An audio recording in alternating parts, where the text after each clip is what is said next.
सोरडा खुंटेश्वरी मंदिर रे press club तरफ अनुष्ठित बंधु मिलन कार्यक्रम रे जोगदेले विधायक।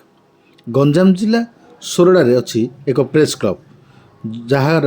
आज एक बंधु मिलन कार्यक्रम सोरडा रे खुंटेश्वरी मंदिर प्रांगण रे अनुष्ठित होइतिला। एही कार्यक्रम रे स्थानीय विधायक श्री पूर्णचंद्र स्वाई जोग देइथिले तथा एही कार्यक्रम रे सेठारे प्रेस क्लब सभापति और बा जिला परिषद समरेंद्र कुमार साहू कसह उपसभापति कृष्णचंद्र पाणिग्राही, संपादक राजेश कुमार पंडा,